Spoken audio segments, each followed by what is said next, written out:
the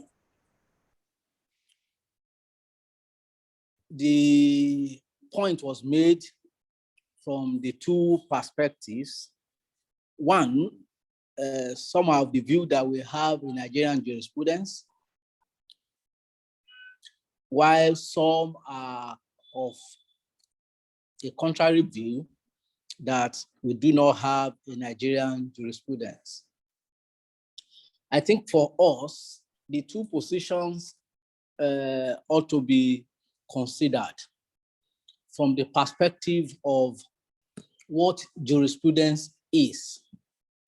We have argued earlier that jurisprudence is either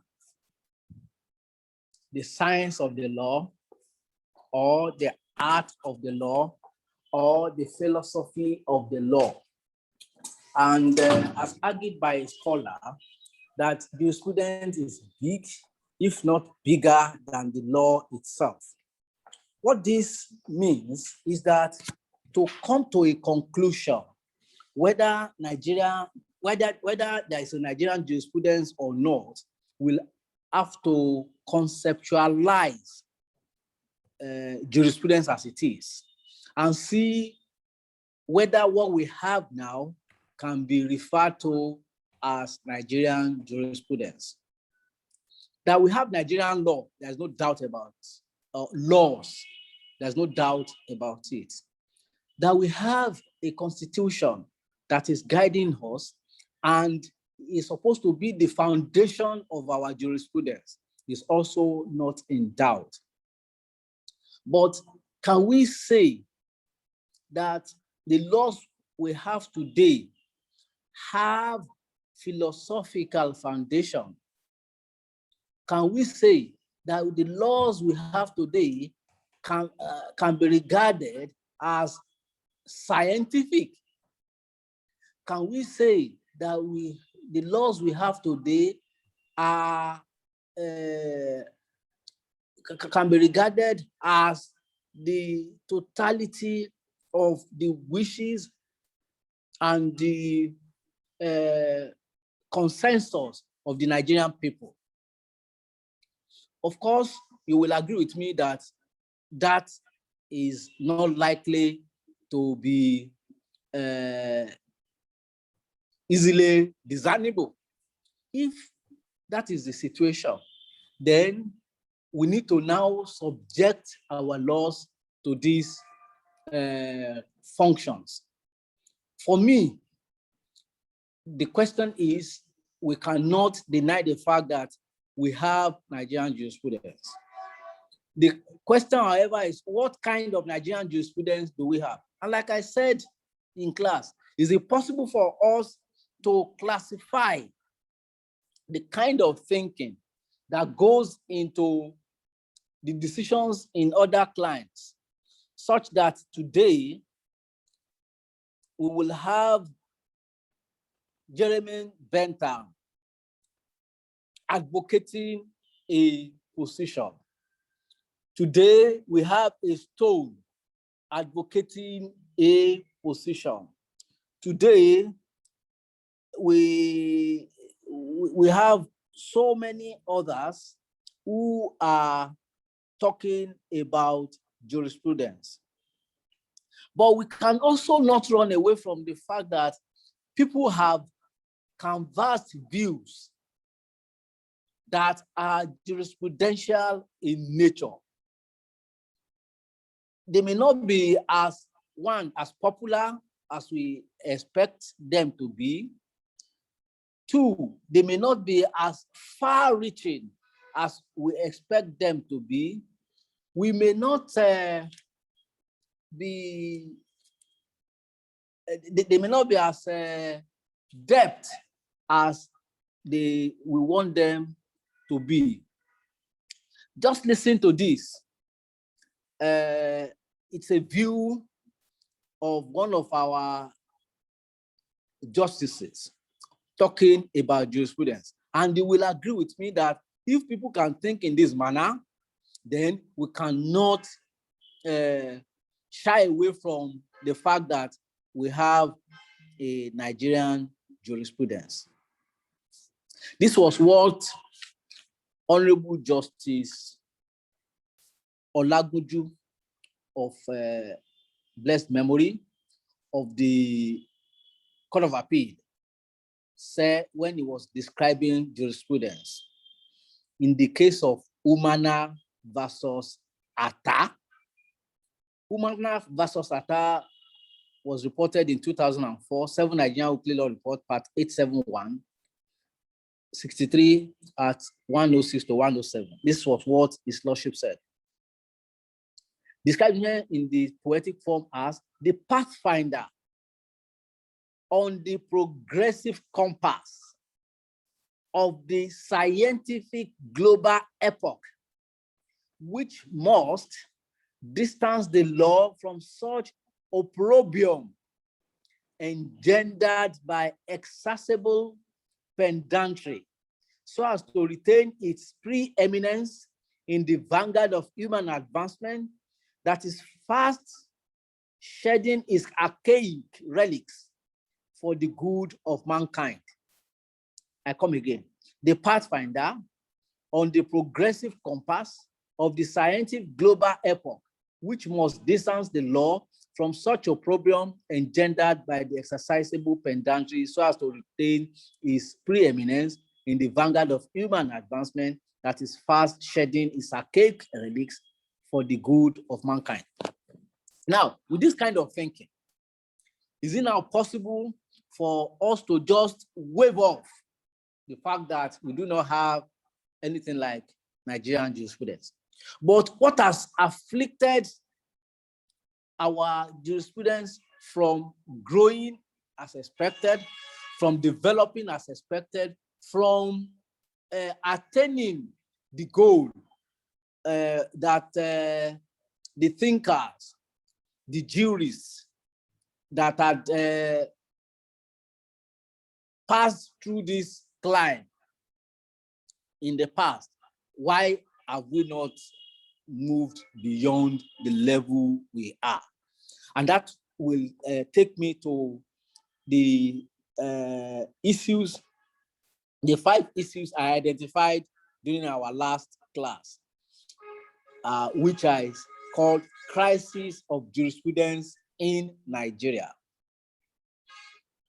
Are we together? Yes, sir. We are together. Yes, sir. Oh, fine. Do we have any questions? No, sir. No. Sir, Okay. if you can just come again, I don't know if you can just come again on the On what? you gave earlier. They are breaking The network. You were quoting from my Lord's words. Yes, yes. Luckily, this thing is being recorded. I'm sure that Oga will share the recordings with the class, and you'll be able to pick it then, because you don't have the luxury of the time. I repeated it twice, so I'm sure you will be able to get it in the recording. Now, I said there are any other issue. Hello? I can see a lot of people leaving. Is it network, I guess? Anyway, still a good attendance. We have 44 here already. Some of them may be sharing systems. Okay. Can we continue? Yes, sir. Yes, sir. Okay. Thank you. Now, the question is, I identified 5 major issues, which I described as crisis of jurisprudence. I will also share the slide with you, or I don't know whether Professor Tudaya had already shared before now the PowerPoint on jurisprudence. Prof. Sir? My PowerPoint on jurisprudence, I'm not sure it has been shared with the class yet. No, sir. Okay. Maybe later after class. Now, I identified 5. I said crisis of governance, crisis of justice, crisis of language, crisis of identity, crisis of legal education, crisis of governance. If you look at our trajectory, initially before independence, we have colonialism, which clearly tells us that there is no way our jurisprudence will have developed as our own at that time, because we will naturally, it will naturally be determined by the colonialists who are in charge of our affairs. And of course, it therefore not, it should not ordinarily be a surprise that the repugnancy doctrine will be imposed on us. Repugnant, a law that is repugnant to natural justice, equity, and good conscience. That is the way they have described our customary law. The questions we have asked over and over is repugnant to who? Repugnancy as determined by who? Repugnancy as to how? Of course, they have they came up with the tests that such law must fulfill in order for it not to be repugnant. But the question is, we have left colonialism 60 plus years ago, but have we moved away from the mentality of repugnancy test? No. Have we been able to come up with other tests for our laws on repugnancy? No. Have we been able to develop some other metrics or matrix with regards to the existence of our customary law? We are still at pre-1960 position as far as customary law is concerned. Of course, we left colonialism. We had an advantage of 1 year, 1.5 years of civil or democratic rule. We launched into military rule. And you will agree with me that as far as the military is concerned, they have practically no business with the law. And that is why what transpires in the development of our laws then was just the whims and caprices of the leaders of the military regime. And they will determine what happens to us. Somebody has an issue with, a military leader has an issue with his wife, and the following day would promulgate, enact, and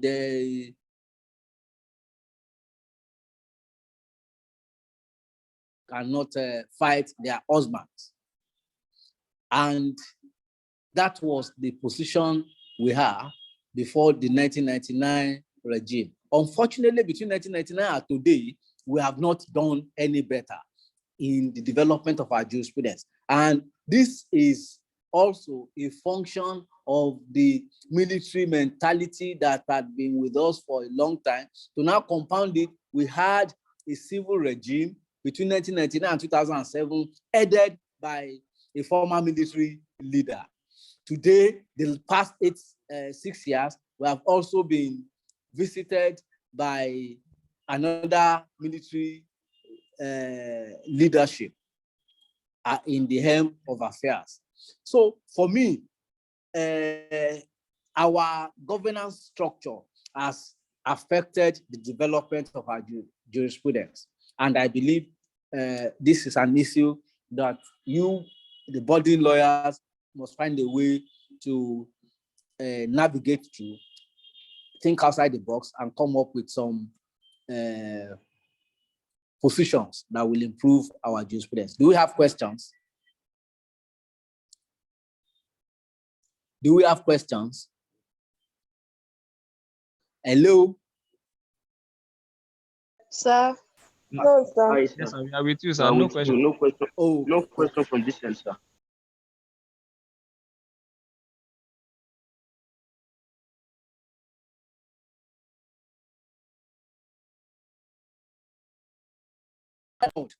and quote unquote an anathema to talk about crisis linked to justice.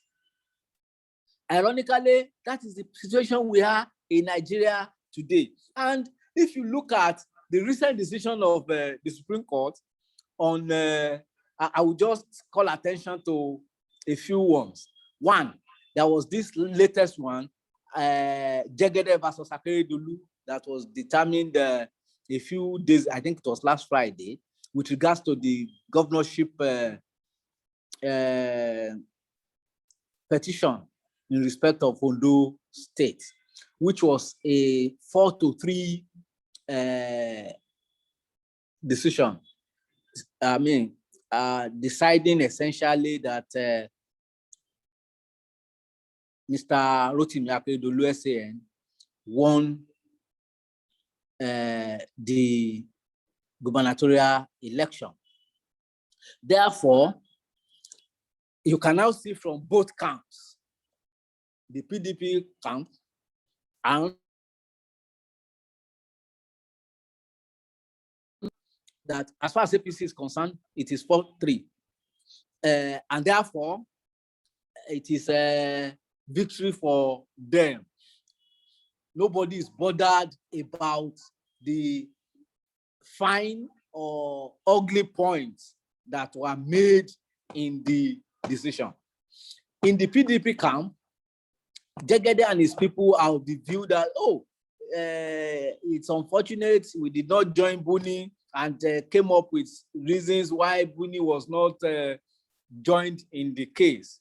And of course, you will, there is a likelihood, if you now go back to former election petition decisions by various courts, including the Supreme Court, to the effect that in an election petition, the parties appear settled and Buni will naturally not feature. So why should that be a basis if there is indeed a rationale for the decision to be taken in the first place? The point we are making, that is just one case. If you go back to the Imo State case, what we have known in the electoral jurisprudence up to that point is that you cannot give credence to what they call helicopter witnesses. Helicopter witnesses are, in a ward, there are 10 polling units, and the ward agent of a political party cannot give evidence in respect of the 10 wards. 10 polling units in the world. That is what we are privy to before the decision in Ikedio and so what is it? Uzondima versus Ikedio. Now, the Supreme Court in that decision gave credence to the evidence of a police officer who was not even at the scene in the various police stations in Imo. He was not even in Imo State, or was not a participant at the election. His position is more than helicopter witness. In fact, he's a Jet 737 agent. But still, the court, in its wisdom, decided that his evidence is valid. There is also the problem with respect to whether documents that are certified could be said to have been dumped or not. However, in some decisions, no, if it's a certified true copy, document speaks for itself. That is what we used to know. But with regards to election petition, no, you have to call the person, the maker of the document, as a witness. So in all of this, it's clear to us that to have a Nigerian jurisprudence, we must solve the crisis in the administration of justice sector. Are we together? Yes, sir. Yes, sir. Okay. Yes, sir. So that solves I mean, that's the point you are making with regards to crisis of justice. Crisis of language, I called attention to it in the last class with the concept of wazobia. What the law is in the Southeast, even if it is the same in the Southwest or the Northwest or the Northeast or the South-South or the North Central, is a different thing. Because we speak different languages, we have refused to identify with our laws from the same perspective. And if we talk about language, language is very important because we have said context actually matters. For instance, in somewhere in the North Central, if a friend visits another friend in his house as a visitor, the owner of the house will vacate his own master bedroom for the visitor, who will sleep with his wife as a mark of respect for the visitor. In other areas, this is an anathema. This is it's unheard of. Therefore, talking about adultery in the place where we first described has practically a different connotation, a different meaning to the man or the woman in that place. From the man in Southwest who believes that a woman that is married cannot have anything to do with another man. So this crisis with respect to our language, with respect to our custom, with respect to the way we operate has also affected our jurisprudence. There's also what is regarded as crisis of identity. Crisis of identity is simply from the perspective of the laws that we have. To my knowledge, we have statutes, we have received laws, we have customary law, we have Sharia law. Now, all of them may, in respect of some things, be providing for the same thing with respect to an issue. But by the time you subject them to their origin, to their foundation, you will discover that it will have a different connotation, a different perspective from our, and of course, let's go back to the idea of customary law. For instance, Sharia law provides for, in inheritance, a man will take two or double what a woman will take. That is a law that is available in Nigeria. Under the customary law, the same man, if he dies, will talk about ori ojori. That is equality for everybody, whether a man, whether a woman. It is still in Nigeria. It is still in this same country that we have the Wills Act that will call attention to the fact that, if a man dies without a will, he has died intestate. And therefore, there must be the estate must provide a letter of administration, appoint executors. The executors will now determine how the inheritance will be shared. It is still in Nigeria. So that is why, if you go and read Lawal and Usula Lawal and Lawal and some other customary law decisions, especially where the deceased believes in a particular either a particular custom or a particular religion, or has a particular religious belief, you now have problem on how his or her property will be distributed. Are we together? Yes, sir. We are Yes, together. sir. Yes, sir. Any Yes, sir. questions? Any questions? Sir, I have one, sir. Okay, oh, Samia Ayub. Yes, Yes, sir. Is it Ayub? Ayub or Ayub? Are you, sir? Ayub, where is that name from? It, it's an Islamic name, sir, but my dad is from Oyo. Oyo? Yes, sir. We are used to, Thank you that's very what we much. are saying. We are used to Ayuba. Yes, sir. Okay, can we have your Sir, question? sir, the question, my question is, we are talking about the issues we have, sir, Yes.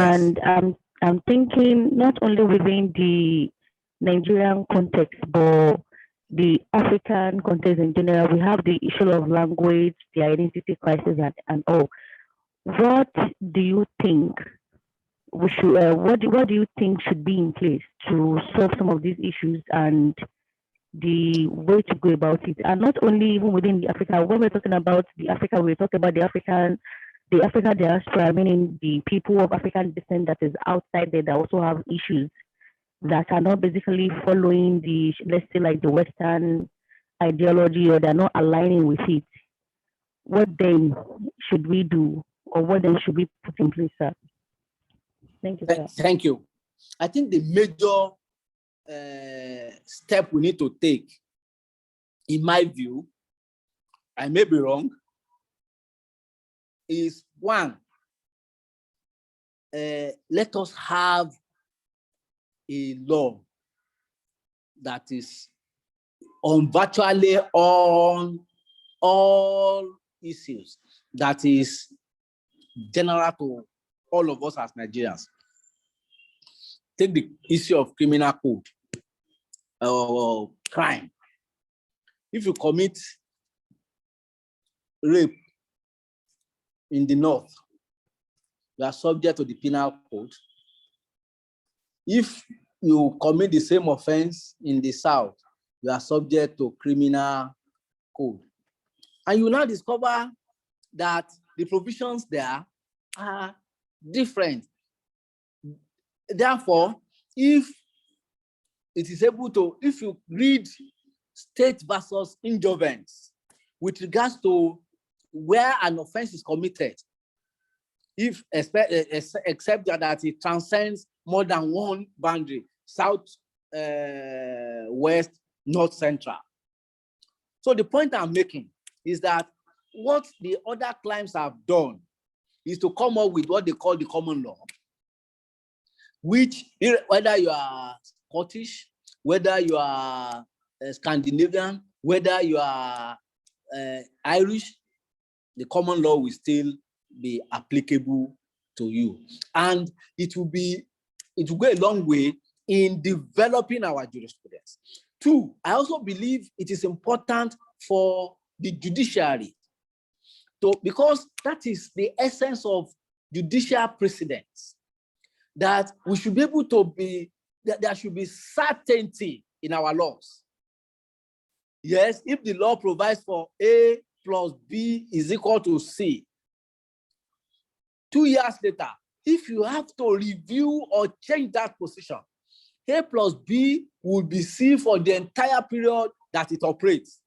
But that is not what we have in. And that was why I called attention to 3 different issues and with 3 different positions, depending on who is determining what and his or our own prejudice. Yes, it could be argued that by virtue of our legal system, the latter in time will not naturally be given credence or precedence by the court. But what we have in practice is not that we give the latter the precedence that it deserves. So it goes back to one thing, we also need to change our attitude if we want to have a truly developed Nigerian jurisprudence. Sammy, I hope I've been able to address your concern. Thank you very much, sir. I appreciate it, sir. My pleasure. Now, the last is crisis of legal education. Our legal education. Sorry, Aisha Shomoko is in class. Yes, sir. I apologize. I'm supposed to give you a material for your project. I kept forgetting, though. But I hope if I am able to come to school on Monday, inshallah, I would bring it. Okay, thank you, sir. You're welcome. Now, the point we are making is that if you look at the kind of legal education we are having today, can we say it is one that we actually develop our jurisprudence? What we are studying today is still what we started studying. That it was what I studied. It was what those that taught me studied. It is what I'm calling attention to now. And the only difference that could come up is this kind of things that issues that we are raising. But we can't raise these issues and it will be effective. Yes, we may end up coming up with a textbook that will advance these views. But will that advance our jurisprudence vis-a-vis the crisis bedeviling our legal education, especially if the curriculum remains the way it is? It will just be individual lecturers trying to be innovative. But of course, that is not what will develop. Yes, it will in a way develop our jurisprudence, hoping that when people like you get to the bench, you'll be able to come up with a more profound position to settle the crisis in the justice sector. You'll be able to come up, if some of you end up becoming the executive secretary of NUC, some of you end up becoming the DG of the Council at Nigerian Law School or Chairman Council of Legal Education. You come up with things that will change the narrative. That's the only hope that we have. Any question?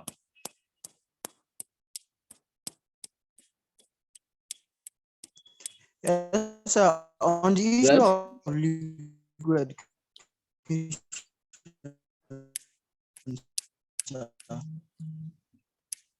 I'm not hearing you. I'm not hearing you. Your something is breaking. Is it on the curriculum that we have? Sincerely, I am not hearing you. Is it on the way it is being taught?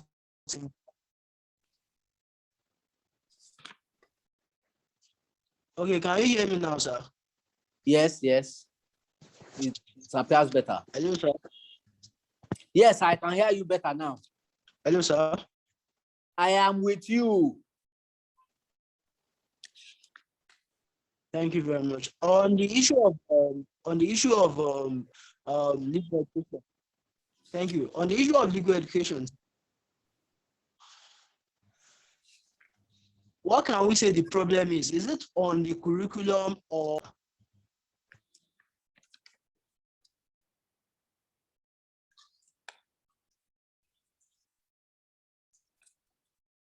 Well, if I assume I got your question, whether it's curriculum or others, of course, we can't run away from the curriculum because the curriculum is general to Nigeria, and that is what is called the BMAS, the basic the benchmark for any form of education in Nigeria. The National Universities Commission came up with the minimum that every lecturer must convey to his or her students and what must be learned. You can add to it, they don't have a problem.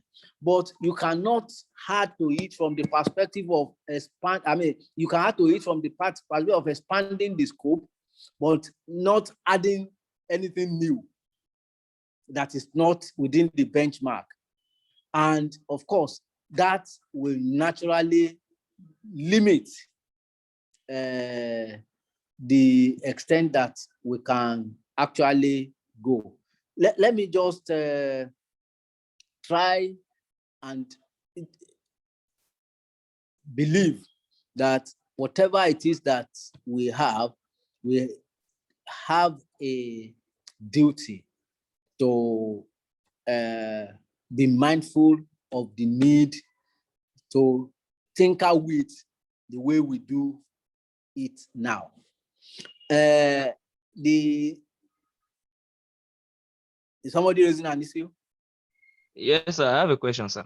Yes. Yes, thank you very much, sir.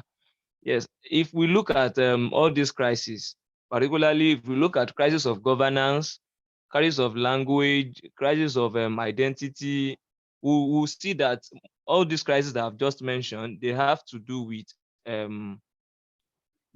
the system, so to say. But if we look at crisis of justice, sir, in my own opinion, sir, I think it has to do with the people at the helm of affairs, perhaps my lords.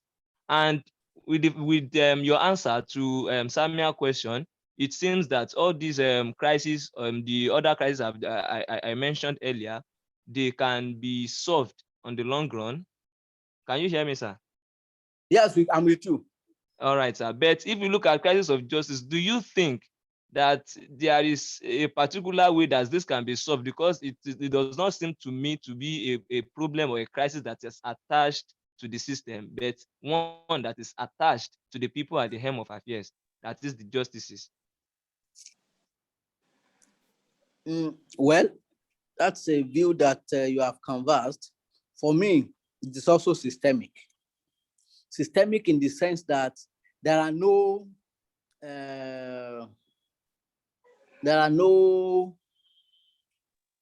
irreducible minimum in terms of what could be done or what could not be done. And when such a thing is done, it is sanctions are attached. For instance, we have the judicial code of conduct. You cannot punish anybody for expressing a view that is against our, looking at law from a different perspective. That is why we have two lawyers. But what I cannot fathom is that if a decision had been taken, if you have to review, you must review holistically. And that is why it is, if we think it is just the justices that have problems, you will agree with me that when I was giving the narration, I didn't talk about, I only gave, Supreme Court decided 4-3 with respect to Jagede and Akeredolu. However, APC saw it differently, PDP saw it differently. And what usually happens is that in such cases, you will see an Akeredolu and his APC people, this is judiciary at its best. Jagede and his people, they will not say that because he is a lawyer, but what an average PDP man is thinking that, oh, this is judiciary at its lowest. Why is it difficult for them to just take a decision? And in that same judgment, there's this other fine issue of whether what Jagede was complaining about is a pre-election matter or not. Decisions have made it difficult to come to that kind of conclusion because in some decisions, oh, this is a pre-election matter, you cannot go into it. Even if you are going into it, before now, it has to be an intra-party matter. But since the case of APC and PDP with regards to the river primaries. That has also created some other level of contestation. That no, it cannot be said to be a pre-election matter that somebody from outside will be dabbling into. Whereas in Wike versus Peter side, the decision of the Supreme Court was, no. If it's a matter within the party, that the party has not complied or not, that is not the business of the other party. You are a meddlesome interloper. So essentially, this is the problem with the system. Yes, you cannot insulate the individuals from the system. Yes, sir. All right, thank you very much. Yeah. Unfortunately, we may not have more than this. I thought I would be able to discuss the classical and temporary positions on jurisprudence, but it appears, I said that before some of you joined, that I will just spend less than an hour. I have this MBA Disciplinary Committee meeting, which is, today is Friday, ordinary day, but there are almost 16 people that are involved. We had a session yesterday, and we have to try and conclude today. I apologize. On Monday, by God's grace, I don't know whether it's going to be Zoom or, because I understand some students have COVID in the university, and I want to protect myself and protect my students. Yes, sir. Yes, sir. Maybe we will still have to stick with this arrangement. It's not the best, but I think we are making the best of what we have. Yes, so do we have questions before I run? Yes, sir. Yes, sir. I can run, Abi? Yes, I can run. Or you have questions? I have a question, sir. Okay. Who is this? Because I can only see iPhone. I'm Abdulsalam Abdulaziz. Okay. Yes, sir. Can we then say one of the problems and the crisis that actually makes it impossible to have a Nigerian jurisprudence is because of the dynamism in the society and the laws? Well, if it's dynamism, do they not have dynamism in other crimes, in other jurisdictions? And they still have, they are not having this kind, especially crisis of justice. If you go back and read the positions of people like Kayode Shaw, people like Uwais recently, people like Udo Udoma, and others on judicial precedents, you will then ask yourself, why are we here? Why are we here? Well, God will save us. We'll continue. We hope that you guys will be in the vanguard of reshaping and redeeming the process. Amen. Thank you so very much. Prof. Thank you, sir. Do you have comments? No comments, sir. Okay. Thank you so very much. I will leave you. Maybe Prof will continue with you guys. No. So thank you, everybody. That's the end of the lecture. Till Monday, hopefully. My regards. Thank you very much, sir. Thank you very much. Thank you very much, sir. Thank you very much, sir. Thank you, sir. Last question, sir. Have a nice day. Have a nice day. You too, sir. Ask yourself. Landlord say, get out. Last question, sir.